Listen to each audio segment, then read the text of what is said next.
Rob. Okay. This should be the last race here. We got U.S. House candidates are next. So, first up for U.S. House, Liz Marty May from the Kyle area, former legislator. Stand up, Liz.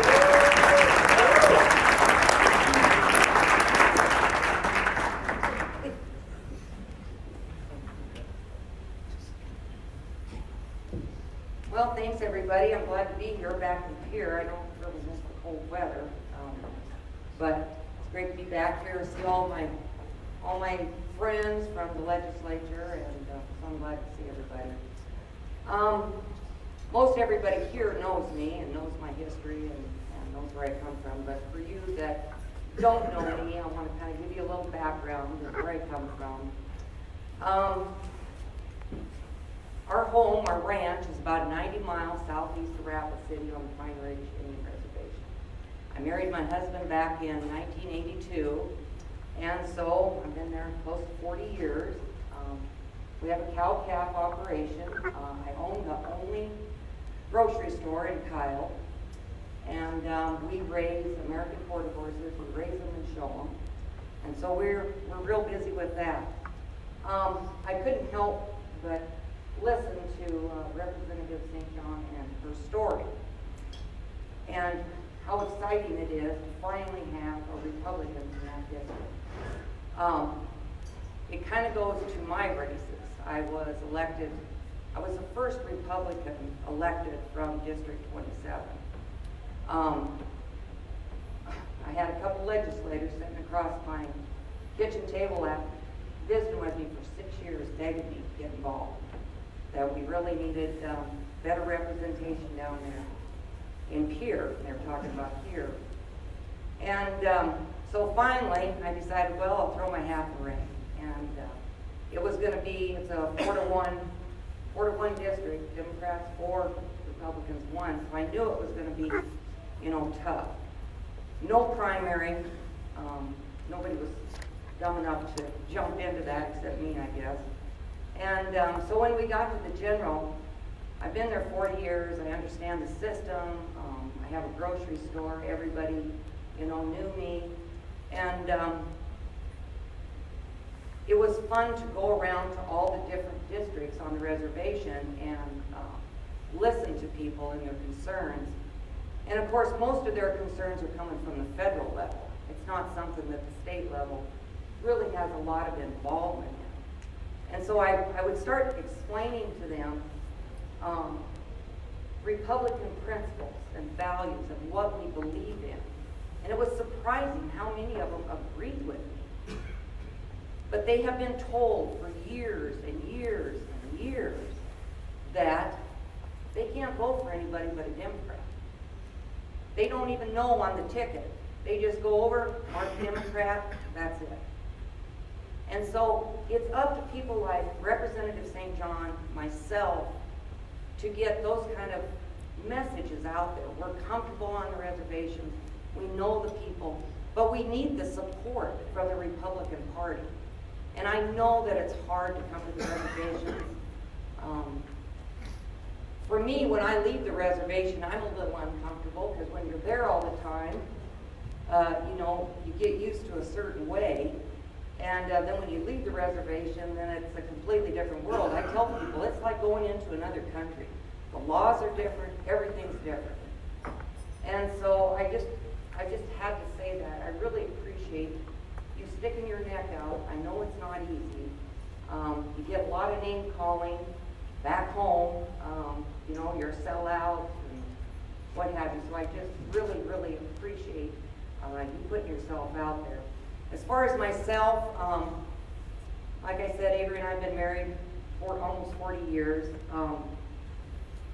The odds of me ever winning a seat were pretty slim to nothing.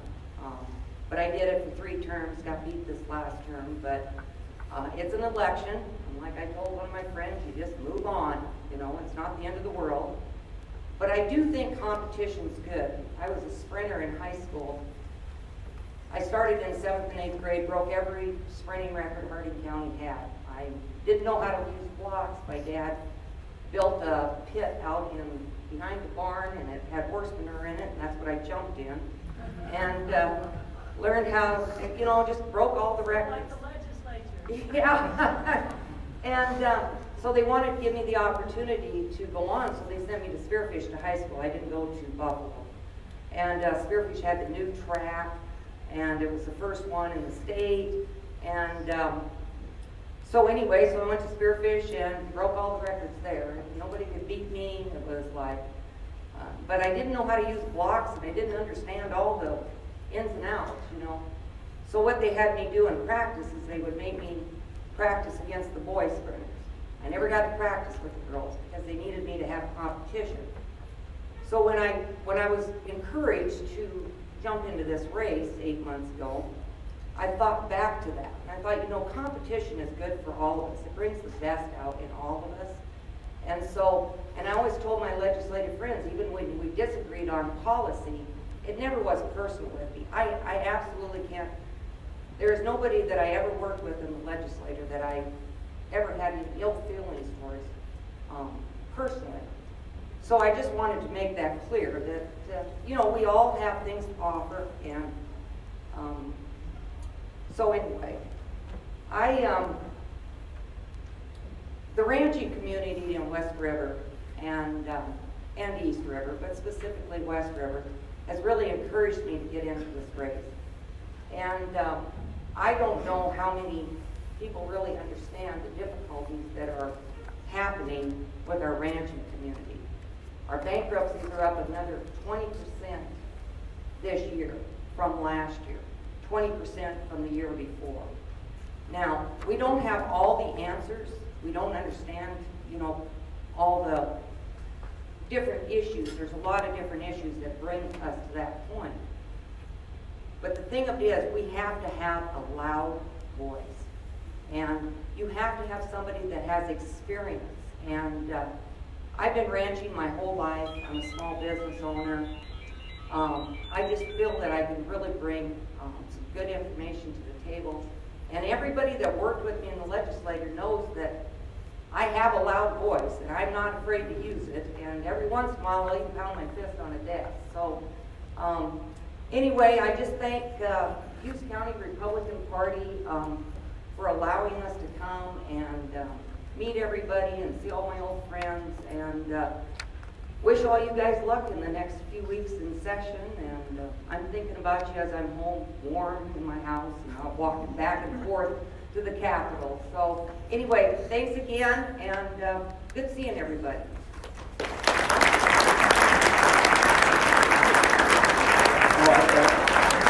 Thank you, Liz. Okay, last but certainly not least, our second U.S. House candidate. He's a Fort Pierre native. He's got a wife named Jacqueline. He has 3 boys, Max, Ben, and Owen. Former Public Utility Commissioner, former Chief of Staff to Governor Dugard, former executive at Vantage Point Solutions. He calls Mitchell home. Congressman Dusty Johnson.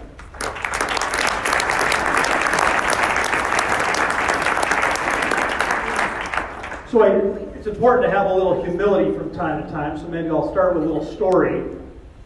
It was the day of the impeachment vote in the House, and of course tensions were running pretty high.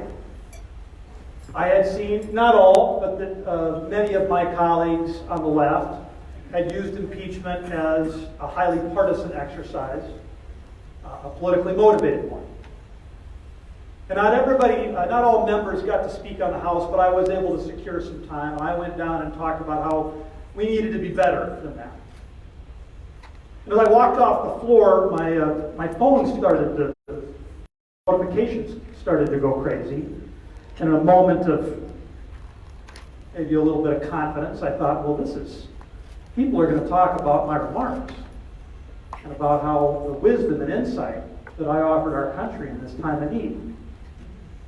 And there was some of that, to be sure, but others of the comments were, well, different. I'll share with you. Dusty Johnson looks like Woody from Toy Story came to life. Dusty Johnson is so white, NASA plans to use him as a heat shield. Dusty Johnson strangely looks simultaneously 23 and 68 years old. Dusty Johnson makes love with his Toy Story 2 pajama bottoms on. A lot of Toy Story references, which I'm not sure I understand. So there were dozens, hundreds of these. I was the 32 hottest trending thing on Twitter. And some of them were funny, as I've read to you. Others of them were less so. Some of them were just mean. We understand modern politics, right? Now, the mean ones don't really bother me, but they did bother a friend of mine who the next day said, you know, Dusty, it's worth it. I mean, doesn't this hurt? Is it worth it? And I would just bet that there are times that each of you have wondered that same thing about political engagement. I mean, is this just a reality TV show in D.C. where it's all about the rank partisanship and about political rancor? Does any of it really matter? Does it matter who represents us in Washington? And my message for you tonight is one of hope and optimism. Progress really is possible in Washington, D.C. I have seen it with my own eyes. A lot of it has happened in the year that I've been there, and a lot of it happened in the last 3 years. You know some of the statistics, but they're worth calling out because with all of the negativity in the air, sometimes we forget. We forget that 7 million people in this country have been lifted out of poverty in the last 3 years. We forget that 7 million new jobs have been created. We forget that thousands of regulations have been rolled back. We forget that real wages have increased quarter after quarter after quarter. We forget that the world's deadliest terrorist was taken off the battlefield. And we forget that 12,000 factories, large and small, have been opened in this country since the election of Donald Trump.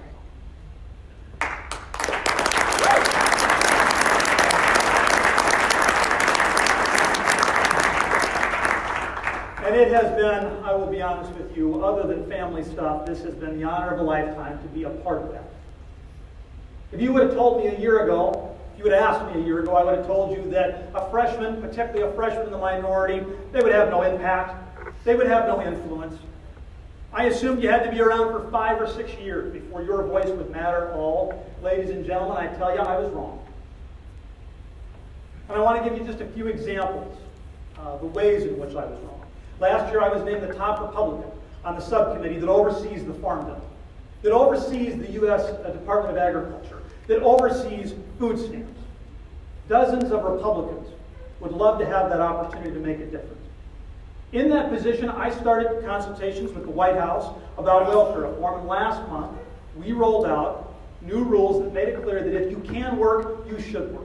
If you're under 50, if you don't have dependents at home, you should work or be in training or be in school 20 hours a week to receive benefits. That is going to transform lives. I was part of the whip team that went and secured the votes needed for my colleagues on the left to get the U.S.-Mexico-Canada agreement passed.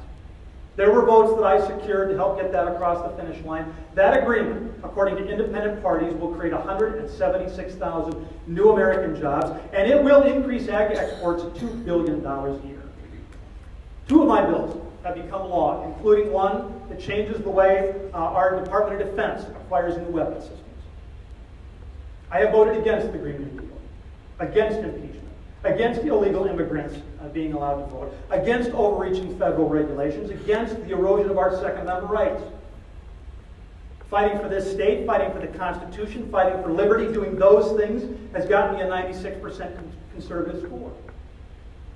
During the worst weather we could have imagined, just devastating so many of our producers, I put forth a proposal to give them the flexibility that they needed to access cover crops earlier than they otherwise would have. 17 national farm organizations endorsed that bill, working with the administration and our delegation. We got that done. I don't tell you that to brag. I tell you that to make the point that it really does matter who we send to Washington, because progress, no matter what we hear, is possible. Of course it takes hard work. Of course it takes energy. It takes cooperation. It takes know-how. But it really is possible. The President and I have kind of a funny relationship. He doesn't drink, but it always seems kind of like he's half-cocked, right? And he's got this sort of fun swagger about him. And he is as entertaining a personality in person as you can imagine.